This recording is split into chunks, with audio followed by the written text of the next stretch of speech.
So what happened? I mean, the Trump campaign says they fired you. You say that's not the case. Well, it's not the case, and frankly, I kind of previewed my resignation letter to 5 of my colleagues in the business prior to sending it because I just want to know what they thought, and they were good enough to confirm that they'd seen the letter for the New York Times and Politico, which I think proves that I did, in fact, resign. Why'd you want to resign? Well, because I was frustrated. I frankly think that Trump is much better than this. I remain a very strong supporter of Right, you've been publicly saying, even after all this, you're not talking bad against Trump. We go back a very long time. I have, Donald Trump came to my wedding. I went to 2 of his. I was at both his parents' funeral, his brother-in-law's funeral.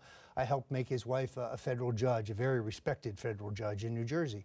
I have great affection for Trump and the Trump family. I have wanted him to run for president since 1988. So your issue has been, what, post-debate, his getting into these spats with Megyn Kelly and others? Yeah, I just think that it's a distraction. It's a cul-de-sac. American presidential politics is about big picture issues and picking a few memorable phrases. Now, he's running in a race with 15 career politicians and 1 very smart brain surgeon.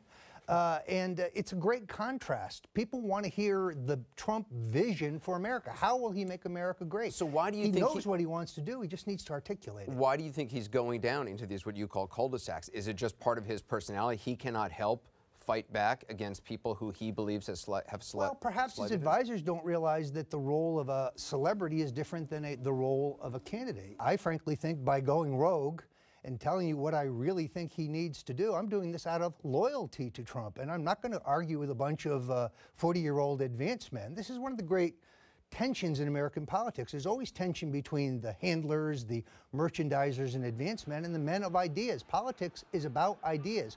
Trump has big ideas. I have seen his big ideas. Who's making the decisions in a Donald Trump campaign?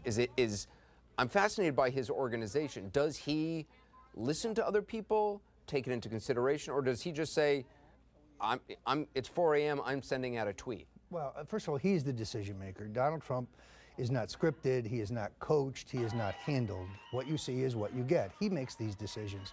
And he has, on many occasions, risen to the occasion. He is a clutch player, and he's under pressure now. I was very encouraged by the campaign announcing this morning that they would be putting out a series of position papers that he has inspired. I know because I worked on these papers, but they're not mine, they're his. He has ideas for the country, and he will lay them out, but the sooner, the better.